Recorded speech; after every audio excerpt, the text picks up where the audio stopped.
And we turn to AI, where we're learning new details about what could have been the world's first fully autonomous AI hack.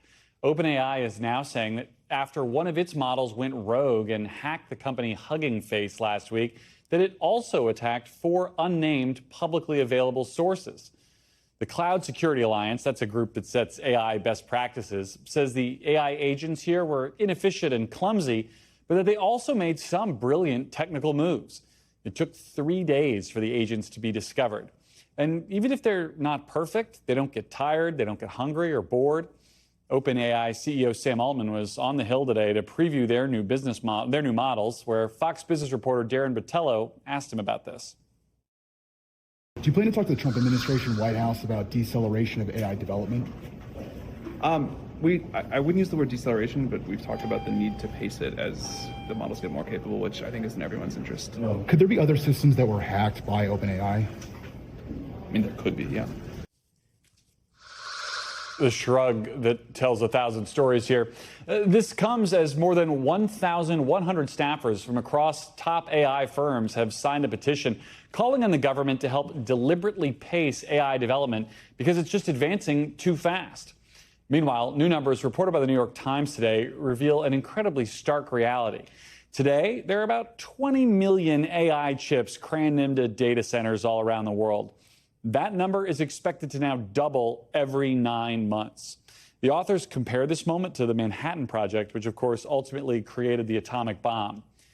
Let's bring in Juan Andrés Guerrero-Saade. He's the Vice President of Intelligence and Security Research at Sentinelone. So we started talking about the atomic bomb, the shrug from Sam Altman about the possibility that OpenAI is out here casually hacking stuff and they don't even know about it. Just how concerning is, let's start with just this one particular moment that we know about, this agentic hack. It's obviously concerning. It's definitely a moment where we've crossed a Rubicon. But there's also a lot of details here that I think we're very quick to gloss over. In some ways, this is a great way to say, look at the milestone that we've achieved in capabilities with AI. And I think that's undeniable. How much of that really translates into cybersecurity concerns and what we should do, I think, is where we need to be very careful. Well, let's break that down, because you talk about this as sort of a rogue incident. That has a connotation to it that I'm sort of like a self-described AI doomer, where I see something like this and I'm like, oh man, these things are out of the box already. But what's the reality check on that? Well, let me counterbalance then the doomerism, right? This is a really exciting time. And in particular, in our research at Sentinel-1, what we figured out is these new models like GPT 5.6 Sol and Mythos, what they have is a new emergent capability to do long horizon work, which unlocks some very powerful things for cybersecurity, for defensive use cases, and also for attacks.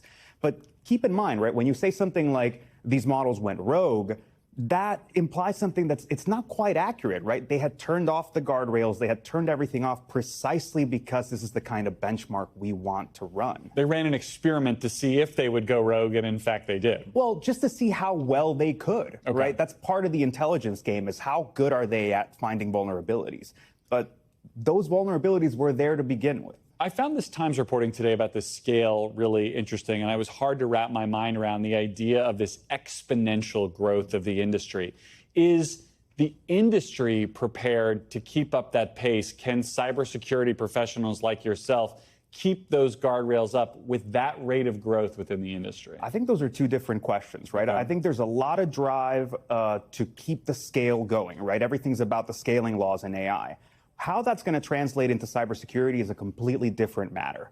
And I think this is a moment where we're seeing the emperor has no clothes, vulnerability is rampant, and we need to figure out how to leverage AI in defensive ways, in ways that are not obvious. Who's the we in that sentence, right? Because, I mean, I covered Congress for a long time. Do you see the federal government, our state governments? Like, is anyone up to the regulatory challenge here? There's no such thing as there just being like a single body that's going to sort this out, but regulation is definitely an important part of this. Again, one that we need to be careful about because of the amount of fear-mongering that's going into this. There's a game for regulatory capture. There's a lot of interests that are sort of playing in between.